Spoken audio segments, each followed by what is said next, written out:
We have two random variables x and y which are zero mean jointly Gaussian and they have equal variance sigma square. They have the correlation coefficient as rho. That means they are not independent. This is the joint PDF of x and y which is given, and we have another variable theta which is defined as tan inverse y by x, and we have to find the PDF of this theta. We have to discuss the special case when rho is 0, that means when x and y are independent. So first we will solve with a non-zero rho. We'll assume that we have another random variable r which is equal to square root of x square plus y square, and we have theta which is the given variable. We have tan inverse y by x.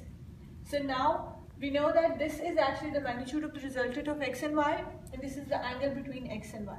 The value of r would vary from 0 to infinity, as r will always be positive, and theta will vary from minus pi to pi. When we'll find the roots of these two equations, we'll get x is equal to r cos theta and y is equal to r sin theta. We'll find Jacobian in terms of r and theta, and then we get actually this term r into cos square theta plus sin square theta. This term would be equal to 1 because it's a trigonometric identity. So Jacobian is equal to r. Now we'll find the joint PDF of r and theta using this formula. We have just plugged in the values.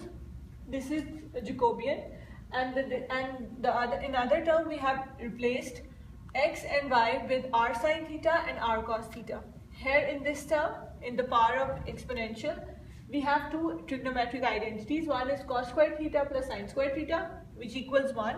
So we are left with r square. And then we have 2 sin theta cos theta, which is equal to sin 2 theta. So this is the joint PDF of r and theta. We have to find the Marshall PDF of theta. For that, we will integrate this joint PDF over the range of r. So now in this complex integral, we assume that this power is equal to another variable u, and then when we take the derivative of this equation, we get du is equal to this. We have on this side we have derivated with respect to r.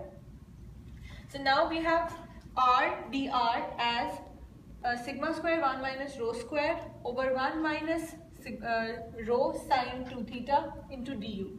We will replace these two values in the equation of f theta of theta. So finally we get f theta of theta as this expression, and the range would change from now the limits would be for du. R was from 0 to infinity. Similarly, u will be from 0 to infinity, as r is a constant in the expression. So f theta of theta would be now in this integral we only have to integrate this term. The other part is constant.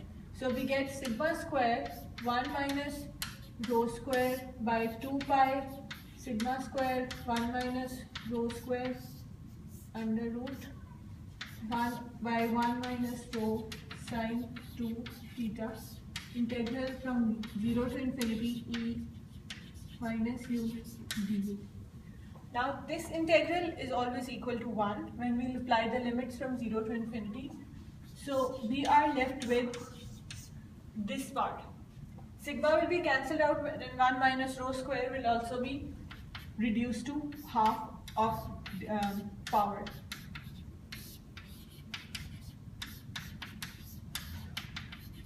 So we are left with this expression for f theta of theta, where theta would vary from minus pi to pi 2 to pi by 2, or we can say that the mod of theta is less than pi by 2.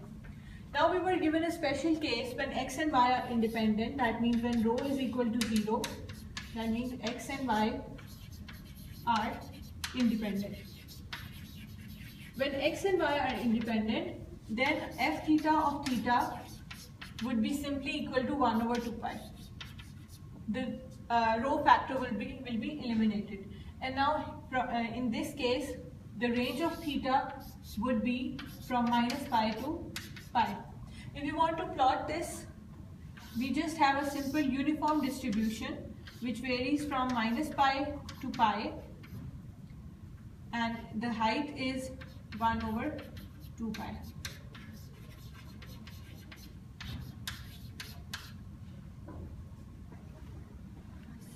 अब बताओ